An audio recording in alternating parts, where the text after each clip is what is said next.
What does that mean? It has this chip in it that uploads to my doctors and to my insurance office. Oh, my God. It tells them if I'm using the machine or not. And if I'm not using the machine for at least 4 hours a day for 30 days straight within the first 90-day period, they take my machine away. The hell? This is the surveillance state. This is horrible. It's the Big Brother CPAP. And then if I stop using it on a consistent basis in the first 13 months, they take it away. Jesus. And so...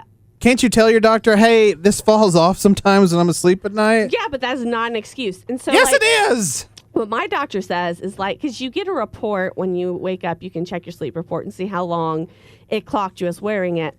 And so last night it clocked me as wearing it for 7.5 hours. Now, I probably fell asleep about 10 o'clock, so I lost 2 hours there because I guess right after I fell asleep, I just threw it off. Oh, my God. But so I'm compliant. That's the word they use, compliant. I'm compliant right now, but she was like, if you wake up one morning and realize that you took the mask off and you didn't wake up and put it back on or whatever, and so you didn't get your 4 hours, then put it on while you're watching TV. Until you reach your 4 hours so they don't take your machine away. Your kid, Adrian and your husband walk in and you wear your CPAP and you're waving at them. Judge Judy. Or Dr. Phil. My cats will not sleep with me now because they are terrified of my Bane mask. They'll get used to that, though.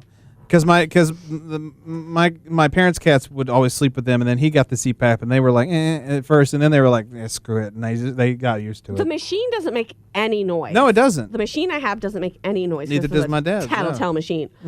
But it's just the thing on my face that's like, what?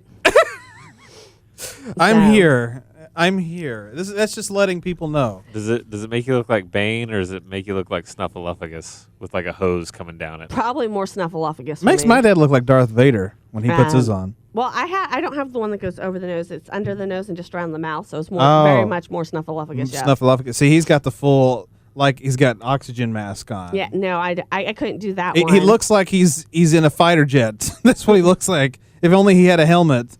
Because they have that mask thing. You ever just call him Maverick? Yeah, call him Maverick. Mine is not. It doesn't go over the nose because, I have a child's nose. And, I got the smallest mask size possible. And I still have to, strap it to my face because it's still too big. So I have to tighten it a whole lot to make sure I keep the seal.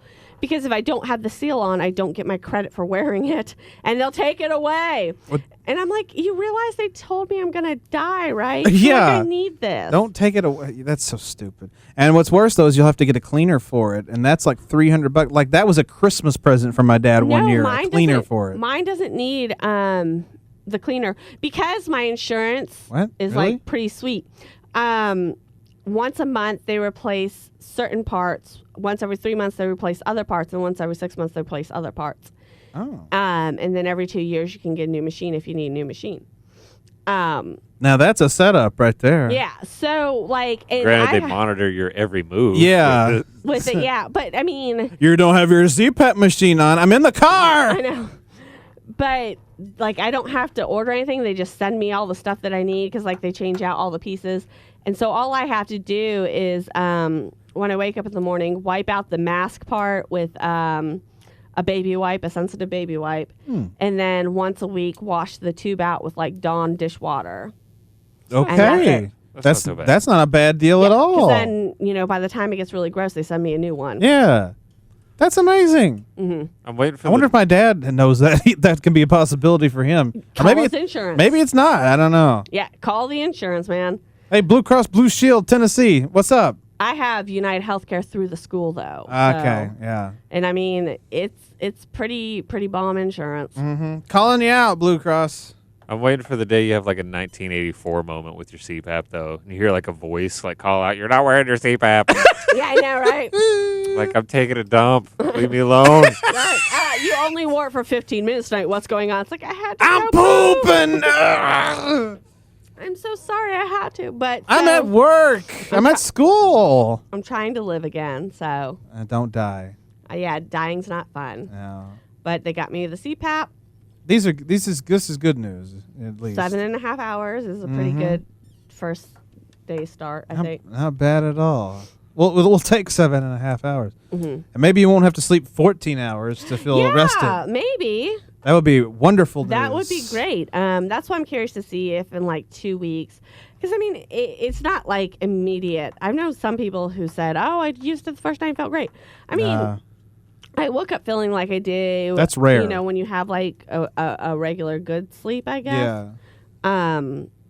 Or after a 4-hour nap that is tacked on to like a 20-hour day of sleep. Lord.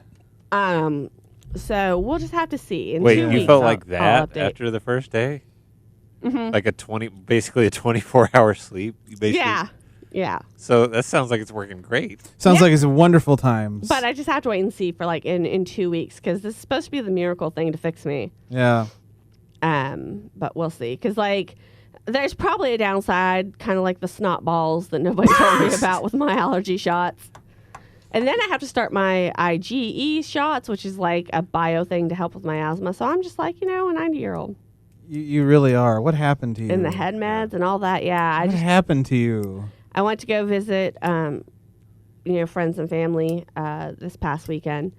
And I pull out my big old bag of medicine. I'm like, gosh, I am 90. You really are 90. So I'm just like, 2 of these and 1 of these and 2. I'm like, these are not good times for you. Nope. But hopefully there's no side effects to the CPAP. Yeah. Yeah. It's like, oh yeah, you got to get that leg amputated. Exactly. You didn't sleep enough. Sorry. That would be it. They'd be like, we can't solve your restless leg syndrome, so we're just gonna take your legs away. Or that leg's gonna have to come off. What if like your nubs are still flapping afterwards? Considering the fact that it's my body that convulses, it wouldn't surprise me if the nubs still flapped. I'm just picturing it. Yeah. Oh, we're terrible.